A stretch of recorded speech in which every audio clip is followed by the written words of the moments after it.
Hi, Miss Kim. Welcome. Thank you for joining me today.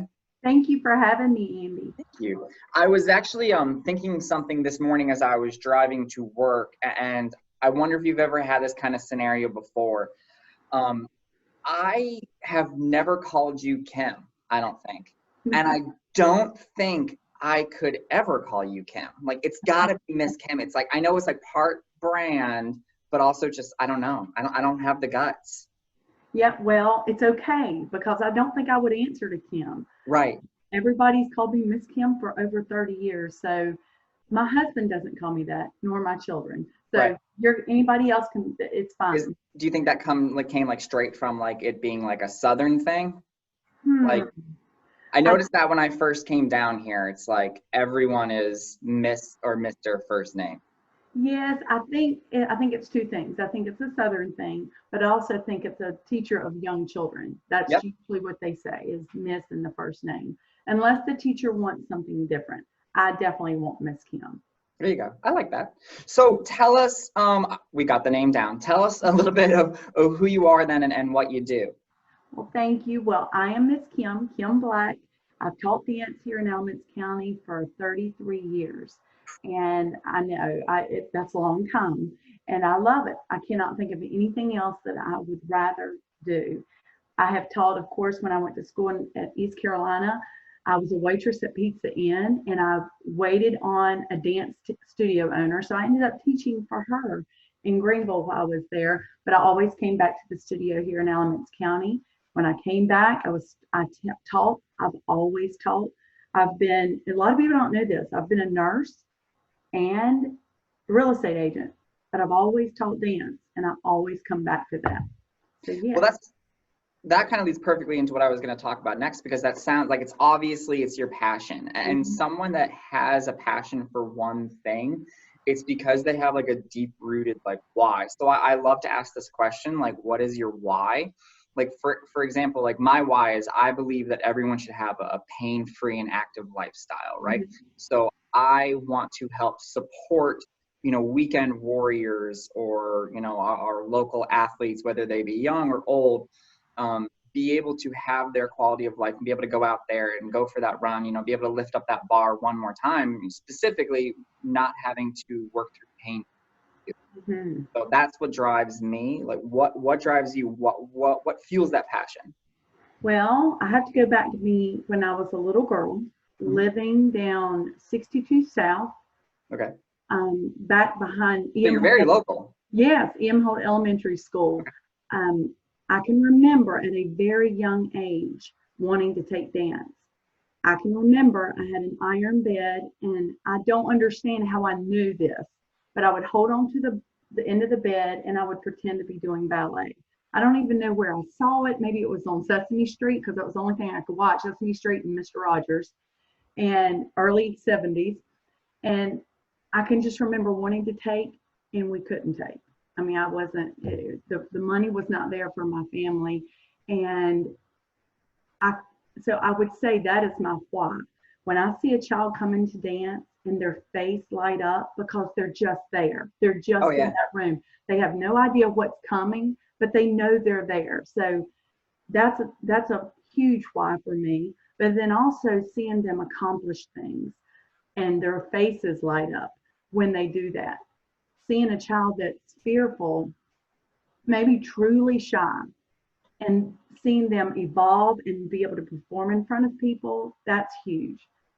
Seeing my little girls like Coral, you know who that is, Yeah. who take a chance and give them time and give them what they need, and look what happens. So that is definitely my why. It's just literally giving a child an experience and seeing them enjoy it. I I couldn't agree with you more. Like you immediately what you said, like iron bed, like knew I wanted to do dance. Like I'm like, oh my God, that's Noelle. That's my daughter. Like so for anyone watching, my daughter like go see Miss Kim. Like it's so much fun. I love it. And like what she's saying is exactly true. Like if you're there when you first drop off all of the kids, there's so much excitement. Like you said, like they don't know what they're going to be doing that day, but they know it's going to be a really darn good time. And before we started ballet with you, we would put like Nutcracker Ballet on Oh, yes. YouTube. Like so, I mean, I guess I hadn't thought of Sesame Street, but I'm sure it's been on Sesame Street. But we would put up, you know, on the TV, on YouTube, we would just put ballet or dance or anything. And we still do, just on the TV. And she will sit and she will watch like for as long as she possibly can. So we knew that she was going to love it. I have something fun to tell you about Noelle. Okay, so Noelle is quite smart, as you know, quite intelligent. And there comes a time when a child, what I call Miss Kim magic, I take them, you know, I teach their imagination, and we go on these adventures and stories. Well, Noelle got really smart this past year, and really kind of questioned me a couple of times, and then I would wink at her like that, and she would wink back like, I got you, Miss Kim. I'm still here on this journey with you, but I know that but I know where we're departing from reality a little bit. Yes, it's that 5-year-old, that right in there at that time frame that is a kind of a switch part, you know. But I love it because when I would start on these stories, I would look at Noelle and wink at her, and she'd wink back at me, and I just love it. She is well, I know I'm biased, obviously, right? But like she's incredibly intelligent and like in a couple of scary ways. Like one, you forget you're talking to a 5-year-old. Yes. Like that's like I gotta remind myself, like if she gets upset or something like that, I'm like, oh yeah, like it's a 5-year-old, like not a college student. Right. Because like, and she loves, and she can do both. I mean, she definitely like does a lot of the imagination stuff, like with her brother, like at home. Like I think I remember you mentioning like a couple of, maybe it was like a year ago or something, like she did struggle a little bit with like turning on the imagination sometimes. Right. And I think that she actually does it a lot better now, probably because of her brother. But she's also like, she loves everything like reality and like learning about science and stuff like that. Well, so I think what happens is she needed the okay. She just needed that okay, like this is what it is. Okay, I understand now, instead of questioning all the, you know, she was at that point. So that wink is like, okay, Noelle, you know what this is. And she's like, oh, okay. And so she's going to play that part. So I just think to her, she just needed to be validated. Like, yeah, I can be okay. You can do that. Yeah. I love that. Well, thank you for being there for kids that, gosh, they need that boost of confidence. Not saying that they're not getting that boost of confidence at home or anything like that, but allow them to kind of work in different ways and get their brain to work in different ways and really kind of support them and push them. I love to figure out a child. I love, because you cannot teach a whole class the same. So I love to figure out each child and their personality and what makes them succeed. I don't know how you do it. Working with kids scares me. It's awesome. I don't want to work with adults. I'd rather work with You'd rather work with the kids. Hey, they give you lots of hugs and kisses. They do. Yeah. What other job is, Miss Kim, I love you. Miss Kim, I can't wait to see you. You know? Okay, that's wonderful. Yeah, I would think it would be weird if my patients walked in and started saying, like, can I give you a hug? Yes, exactly. So I'm really excited about this because your new business is like almost across the road from mine. You were at Burlington Dance Center that's the main business. Yeah, but you are starting a new business. Tell us about the new business, kind of like the road that led up to it. Yes, well, I was at a previous studio for 26 years, and then I met Betsy Walker, and her and I needed her and she needed me, and we created something really special. Oh yeah. And I just adore her. I think she's incredible, and she supports me, and I'm so thankful for that friendship. So yes, I am opening my own studio called Miss Kim's. It's children dance and arts, and also will be home to Time to Shine, my integrative dance class for special needs children. So I am just thrilled. I will open June 1st, and construction happened last week. It will be mainly the genres of dance will be ballet and creative movement for young ones. And I'll even have a mommy and me class for ages 18 months and I've up. always thought the mommy and me thing was so special. Yes, it is. And so I'll teach up to age 8, and ballet, of course, is my main thing. And I will stress that to parents. Ballet and creative movement, and then there's tap and jazz and little hip hop and lyrical and acro dance. So I'm thrilled about all these options. I'm excited about the summer camps too. Yes. Then the petite session that you're offering. Yes, I'm excited about that as well. And they're filling up. I have wait lists. That's a good thing, Andy. But that's mostly because of, what we're going through with COVID. I've had to decrease my numbers significantly to keep. Oh, right, to cap it at a certain number. Mm-hmm. I know. And I do feel, you posted something, I think yesterday or repeatedly lately about, like sad for the kids that weren't able to go up on stage. Because I do think that's like a pivotal part of like being able to support the young girls or the young boys and get them excited and everything like that. You mentioned it's their finish line. It's their championship game, and they missed the game. It's not, you can't really recreate that. Right. It's so hard. But moving forward, I'm going to do everything I can to make sure they have that championship game several times. They need it. I remember Noelle, she couldn't vocalize how scared she was or how much anxiety she had, but her behavior the day before and leading up to her very first show, like, oh my gosh, like I can tell you, like there was a lot of anxiety issues that she was going on. But then like, she was so proud of herself, number one, afterwards. I mean, we were, of course, so proud of her too. But then she's done a bunch of kind of stage work from there, from like summer camps to last year's, championship thing with you. That, I mean, she's already kind of beyond that. Like, she loves it now. They understand, and I think a lot of parents will look at me like, "Why are you not stressed over this?" Well, children feed off of that. So I like this is just another day in Miss Kim's paradise, like it is just another day. And so you'll never see me get like that because it's a direct, the children will feed off of that. And so we just have to act like it's another day. But let me tell you, backstage, before they take that stage, the looks, that's why I always videotape them. I want parents to see what they don't get to see back there. The look on their faces, the fear's gone. It is nothing but big eyes, and I can't wait. And then after they finish, it's like, can we go back and do that again? Yeah, I know. I want to go back up. Yeah. That's so cute. You mentioned the Time to Shine. You started that like a year and a half, maybe 2 years ago. Can you tell us more about that? Yes, Coral, as you know, she truly was an inspiration for that. And let me just share very quickly. When Coral came into Noelle's class, I was aware she learned differently than others. And I can just remember how I think it was meant for Coral to be in that particular class, because all the girls just would hold her hand or pull her back. They didn't mind her to hug all over them. It was just like the perfect class for Coral. I called Coral's mom the next day. I was in Aldi parking lot. I'll never forget it.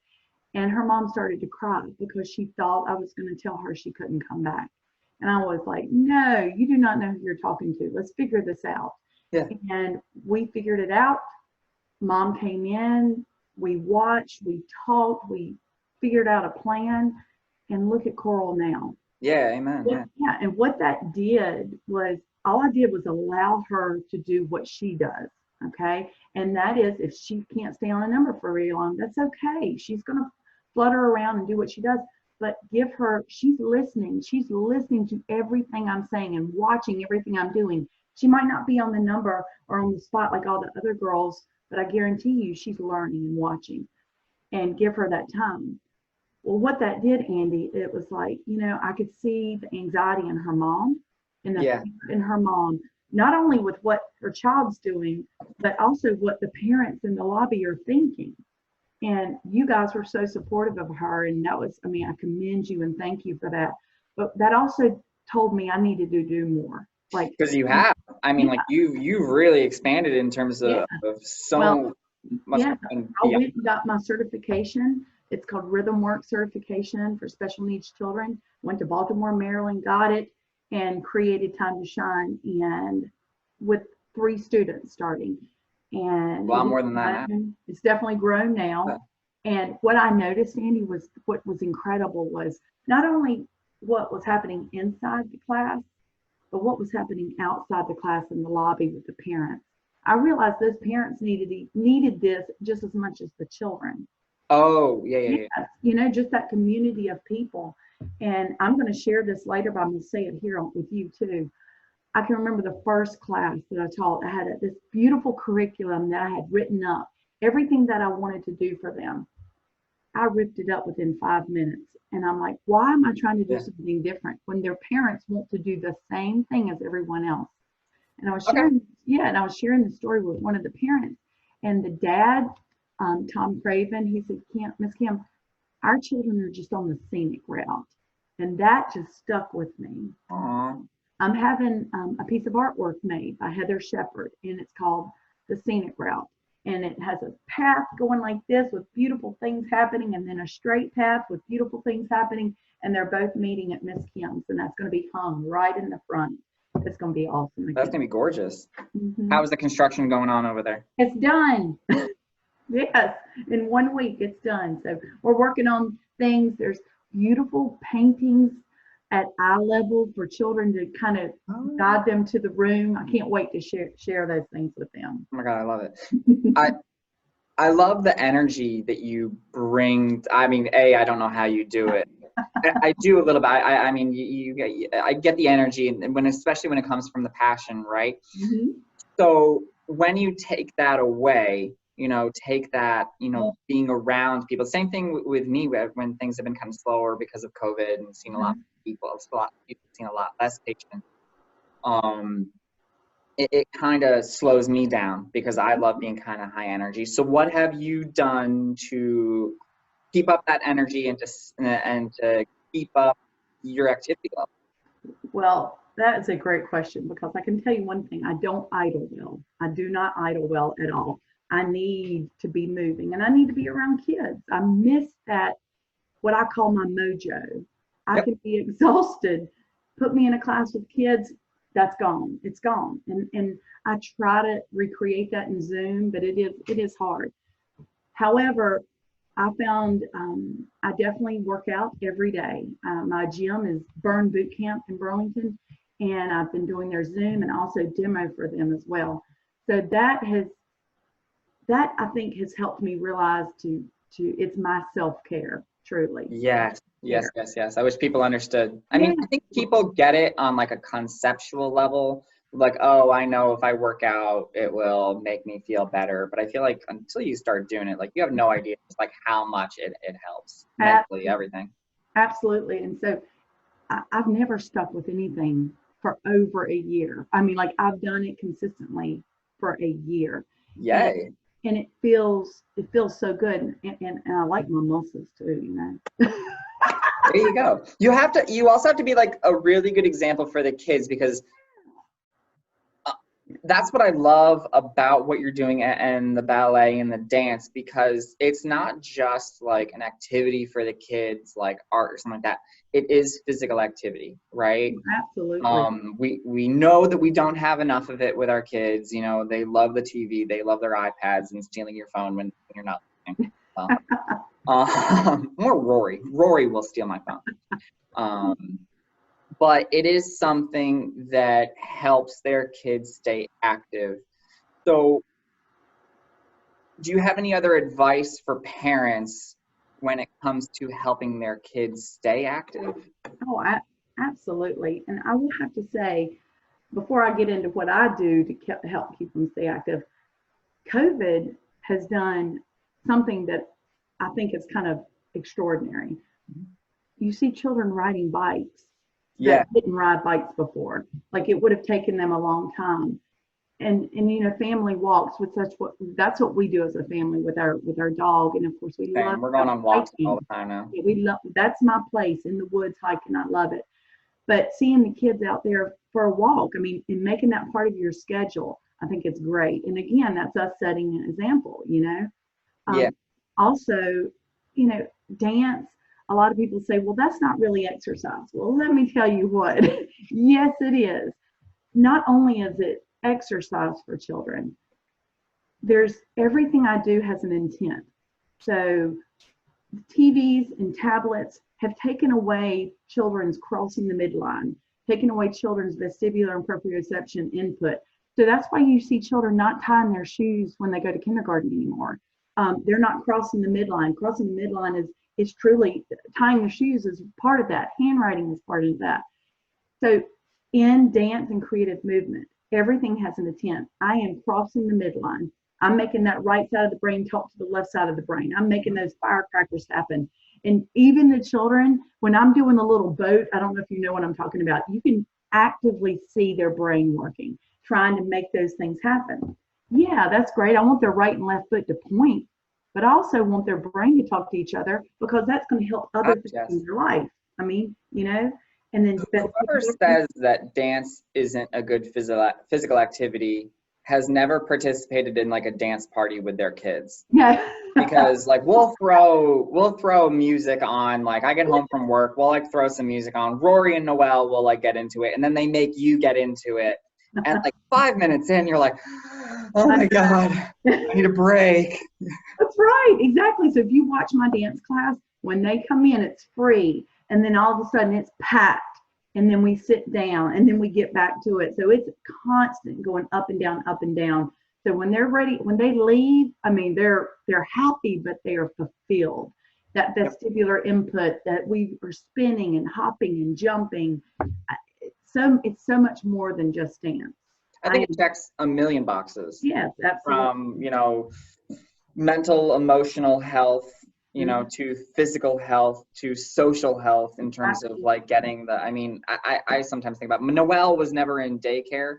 She stays with grandma. So, so I was always kind of worried, like, oh my God, is she getting enough like social activity? And she's always asking about her friends, like how are they doing, things like that. So I'd love to say something about that. I don't know if you noticed whenever you observed class the last time, but at this age, I start making them understand how to take class and how they go across the floor together as a group.